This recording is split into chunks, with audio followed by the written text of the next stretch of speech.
नमस्कार दोस्तों, विप्र एस्ट्रोलॉजी में आप सबका स्वागत है।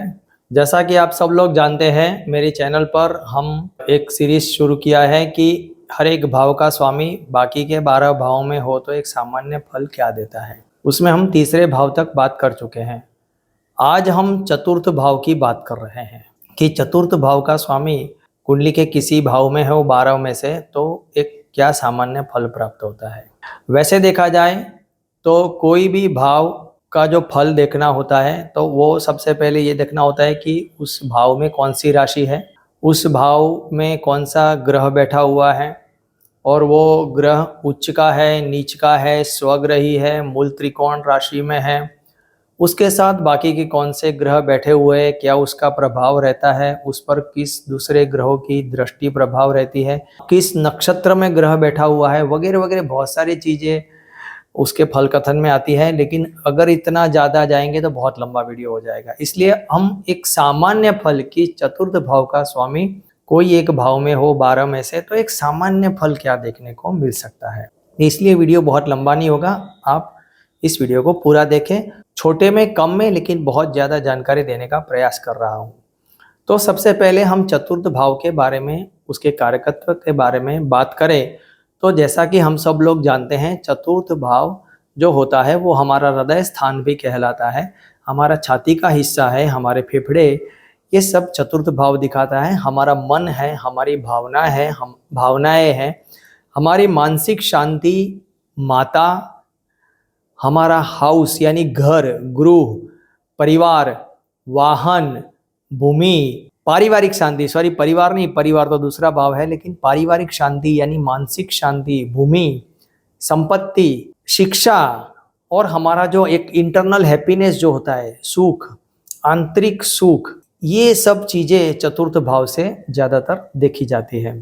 तो कहने का मतलब यह है कि जीवन में सुख मिलेगा या अशांति ही मिलेगी, यानी मन में सुख शांति संतोष रहेगा या असंतोष ही रहेगा और अशांति ही बनी रहेगी, इसका संकेत हमें चतुर्थ भाव बताता है।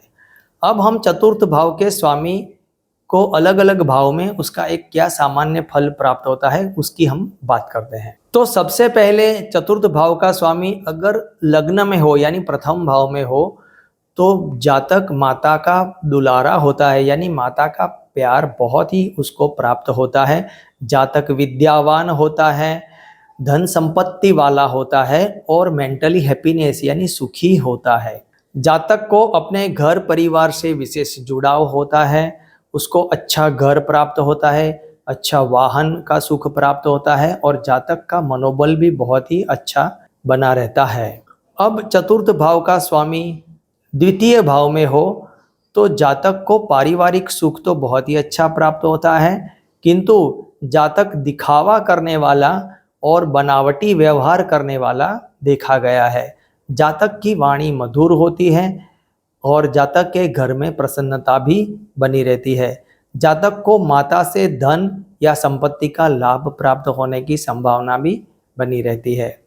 अब चतुर्थ भाव का स्वामी तृतीय भाव में हो तो जातक नौकर चाकर से युक्त होता है, जातक परोपकारी स्वभाव वाला होता है, लोगों की मदद करने वाला होता है, जातक धनी होता है लेकिन उसका स्वास्थ्य थोड़ा सा कमजोर बना रहता है।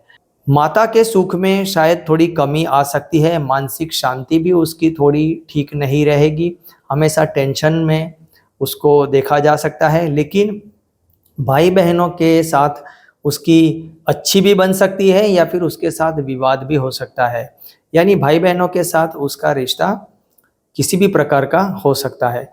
जातक को लेखन कला और कम्युनिकेशन या संचार के कार्य से उसको सुख प्राप्त होता है।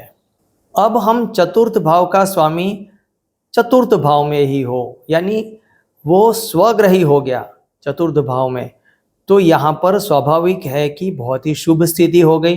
तो जातक बहुत ही धन संपत्ति वाला होता है, जातक बहुत कुशल होता है, नीति और नियमों को जानने वाला होता है, जातक अच्छा सलाहकार होता है, ज्ञानवान होता है, बहुत ही अच्छी शिक्षा प्राप्त करता है, माता का सहयोग बहुत प्राप्त होता है और माता का सुख भी उसको पूरी तरह प्राप्त होता है। जातक को संपत्ति, मकान, वाहन, ये सब का भी सुख बहुत ही अच्छा प्राप्त होता है और मानसिक शांति और संतोष बनी रहती है। अब चतुर्थ भाव का स्वामी पंचम भाव में हो तो यहाँ पर भी जातक की शिक्षा बहुत ही अच्छी प्राप्त होती है, शिक्षा में वो श्रेष्ठ होता है और जातक बुद्धिमान भी होता है, लोकप्रिय होता है, लोगों में ख्याति प्राप्त करता है, जातक सुखी होता है, धनवान होता है और गुणवान होता है। जातक को संतान का सुख भी बहुत ही अच्छा प्राप्त होता है और संतान से उसको जीवन में गौरव भी प्राप्त होता है। जातक धार्मिक और आध्यात्मिकता की ओर झुकाव रखने वाला भी देखा गया है। अब चतुर्थ भाव का स्वामी छठे भाव में हो तो यहाँ पर माता के सुख में वो कमी ला सकता है। जातक मनोविकार वाला हो सकता है, कामुक विचार वाला भी हो सकता है और स्वेच्छाचारी विचार वाला भी हो सकता है। जातक के घर में थोड़ा सा तनाव बना रहता है, कर्ज में भी थोड़ा सा डूबा हुआ रहता है। जातक रोग और विरोधियों से परेशान देखा जा सकता है, उसके कार्य में रोग या विरोधी बाधा डालते हुए नजर आते हैं। अब चतुर्थ भाव का स्वामी सप्तम भाव में हो तो यहाँ पर जातक को दाम्पत्य सुख बहुत ही अच्छा प्राप्त होता है, जीवन साथी से अच्छा सहयोग प्राप्त होता है और जातक विद्यावान भी होता है, किंतु जातक पैतृक संपत्ति को छोड़ने वाला होता है। लोगों के सामने उसको बोलने में थोड़ा सा संकोच भी होता है, यानी बाहर की दुनिया में लोगों के सामने वो खुलकर बोलता नहीं है और थोड़ा सा शाय प्रवृत्ति वाला होता है, लेकिन जीवन साथी उसका बहुत ही अच्छा होता है और दाम्पत्य सुख अच्छा प्राप्त होता है। अब चतुर्थ भाव का स्वामी अष्टम भाव में हो तो जातक को पिता के सुख में कमी देखी गई है, जमीन जायदाद से भी उसको लाभ कम प्राप्त होता है। जातक कुछ डरपोक स्वभाव का होता है। जातक के घर परिवार में अशांति देखी जा सकती है। जातक को संपत्ति के लिए विवाद में पड़ते हुए देखा जा सकता है और वो मेंटली डिस्टर्ब या अशांति उसके दिमाग में देखी जाती है। अब चतुर्थ भाव का स्वामी नवम भाव में हो तो यहाँ पर शुभ फल प्राप्त होता है।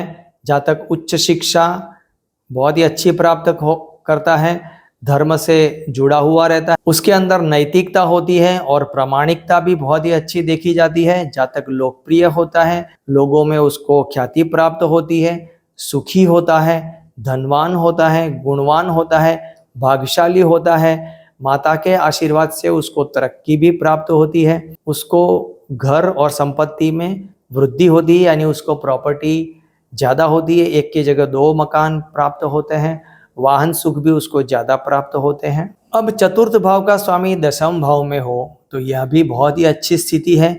यह दशम भाव जो राज्य का भाव कहलाता है, तो राज्य से मान प्राप्त होता है, यानी सरकारी लाभ प्राप्त होता है या सरकारी नौकरी प्राप्त होती है, सरकार से सम्मान प्राप्त होता है। और यहाँ पर दशमेश जो चतुर्थेश जो दशम भाव में होने से चतुर्थ भाव पर दृष्टि भी करता है, इसलिए ज़्यादातर देखा गया है कि जातक माता के लिए, संपत्ति के लिए या मातृभूमि के लिए, मातृभूमि वो भी उसकी माता है, जमीन जायदाद, खुद की भूमि, देश सेवा के लिए भी, मातृभूमि के लिए भी वो कार्य करता हुआ देखा गया है। तो उसका कार्य क्षेत्र कहीं ना कहीं माता, भूमि, मकान, देश, मातृभूमि इसके लिए ही साथ जुड़ी हुई देखी जाती है। जातक कई बार रियल एस्टेट के कार्य से भी जुड़ता है और उसमें भी सफलता प्राप्त करता है और भूमि, मकान, वाहन के बिजनेस में भी उसको सफलता प्राप्त होती है। जातक को जीवन में सामाजिक प्रतिष्ठा भी बहुत ही अच्छी प्राप्त होती है। जातक प्रसन्न मन वाला रहता है और रसायनों से भी संबंध उसका देखा गया है। अब चतुर्थ भाव का स्वामी एकादश भाव में चला गया तो यहाँ पर खास करके देखा गया है कि माता की स्वास्थ्य ठीक नहीं रहती है, माता के साथ थोड़ा अनबन भी रहता है, माता के सुख में कमी प्राप्त होती है। जातक को खुद को भी रोग या रोग की आशंका उसको पीड़ित करती रहती है। जातक अपने परिश्रम से उन्नति करने वाला देखा गया है। जातक कई बार मनोविकार वाला भी होता है, लेकिन मित्रों और बड़े भाइयों से उसको अच्छा सहयोग प्राप्त मिलता है। अब चतुर्थ भाव का स्वामी द्वादश भाव में होने से जातक को फिर से पिता के सुख में कमी देखी गई है। जमीन जायदाद के काम से उसको लाभ प्राप्त नहीं होता। जातक कुछ थोड़ा सा डरपोक स्वभाव का देखा जाता है, किंतु जातक विदेश में स्थायी होता है या तो फिर विदेश में अपना घर बनाने की या परिवार बसाने की संभावना उसकी बढ़ा देता है। लेकिन जातक थोड़ा सा मानसिक कमजोर देखा जाता है, मानसिक शांति उसकी हमेशा कम बनी रहती है। और जातक अपने मकान या अपने घर परिवार की शांति बनाए रखने के लिए प्रॉपर्टी के पीछे उसके खर्च अधिक होते देखे गए हैं। तो ये था चतुर्थ भाव का 12 भाव में एक सामान्य फल का एक छोटा सा वीडियो। आने वाली वीडियो में हम पंचम भाव के स्वामी के बारे में चर्चा करेंगे। तो आशा रखता हूं कि आप सबको ये एक छोटे वीडियो में भी बहुत सारी जानकारी मैंने देने का प्रयास किया है और आपको ये वीडियो अच्छा लगा हो, ये जानकारी अच्छी लगी हो तो लोगों में शेयर कर दीजिए, लाइक कर दीजिए और चैनल अभी तक सब्सक्राइब नहीं किया तो सब्सक्राइब भी कर दीजिए और मेरे साथ जुड़े रहे। बहुत बहुत धन्यवाद। नमस्कार।